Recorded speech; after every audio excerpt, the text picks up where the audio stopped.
नमस्कार। प्रभात साक्षी news network और आप सभी का स्वागत है।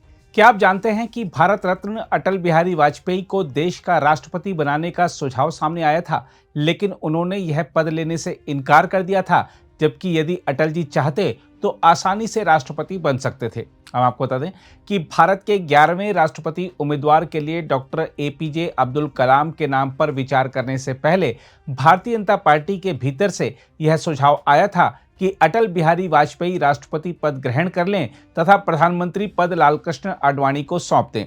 लेकिन तत्कालीन प्रधानमंत्री ने इससे इनकार करते हुए कहा था कि बहुमत के बल पर उनका राष्ट्रपति बनना एक गलत परंपरा की शुरुआत होगी।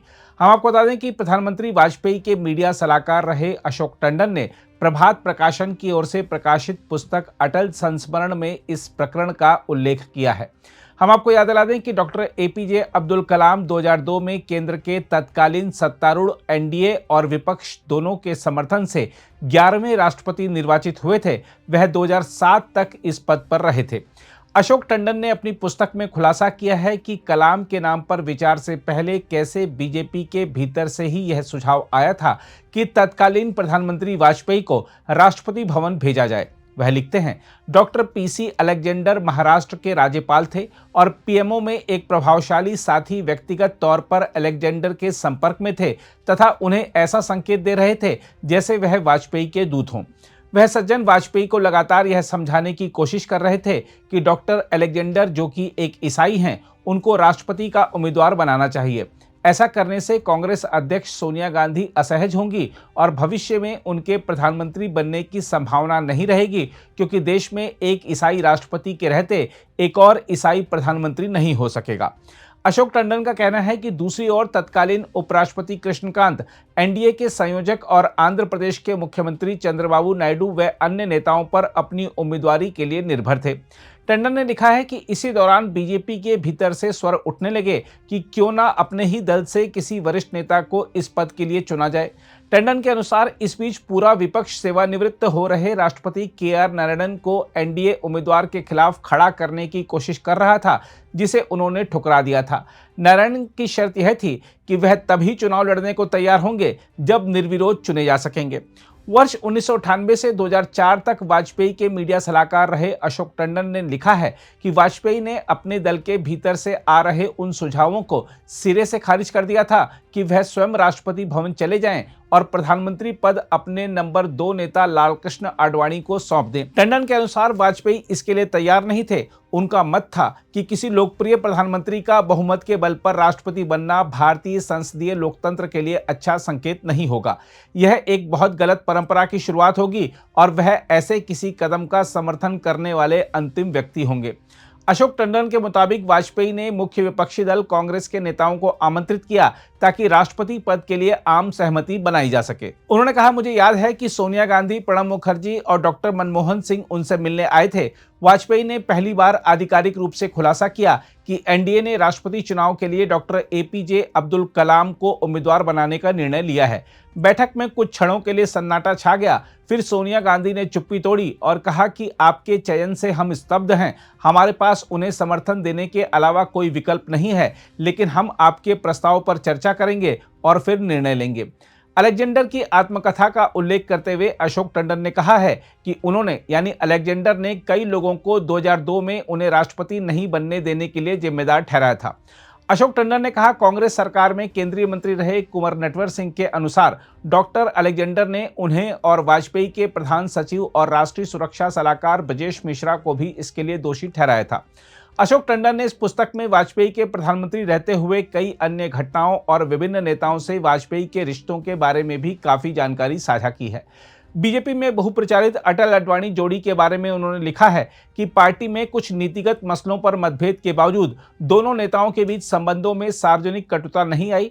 टंडन के मुताबिक आडवाणी जी ने हमेशा अटल जी को मेरे नेता और प्रेरणा स्रोत कहा और वाजपेयी जी ने भी उन्हें अटल साथी कहकर संबोधित किया। अशोक टंडन ने कहा, अटल बिहारी वाजपेयी और लालकृष्ण आडवाणी की जोड़ी भारतीय राजनीति में सहयोग और संतुलन का प्रतीक रही है। दोनों ने न केवल बीजेपी को खड़ा किया, बल्कि सत्ता और संगठन को एक नई दिशा दी।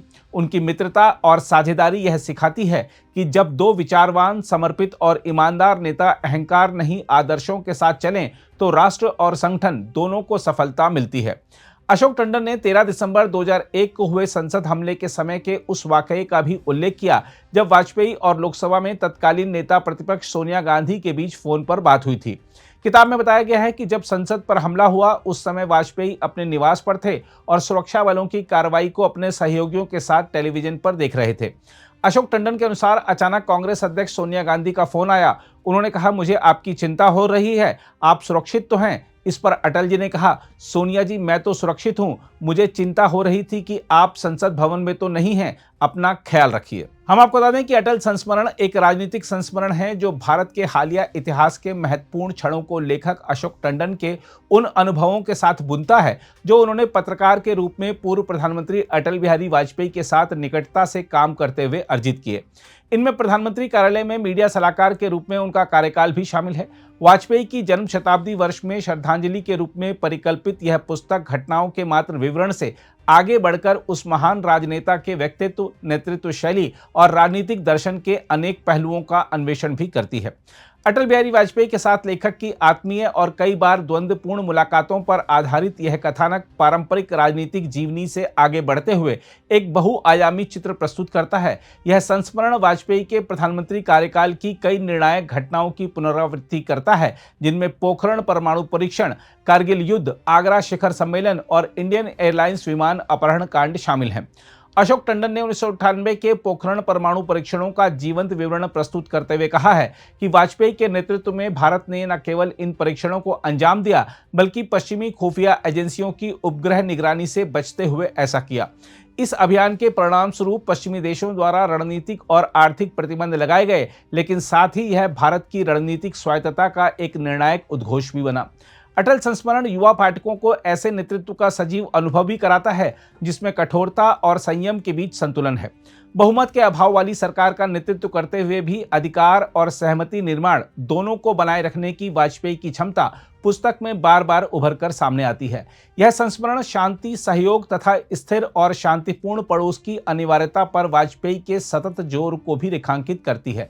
पुस्तक के सबसे प्रभावशाली प्रसंगों में से एक लाहौर के गवर्नर हाउस के लॉन से लाइव प्रसारण के माध्यम से पाकिस्तान की जनता को संबोधित करते हुए वाजपेयी का भाषण है।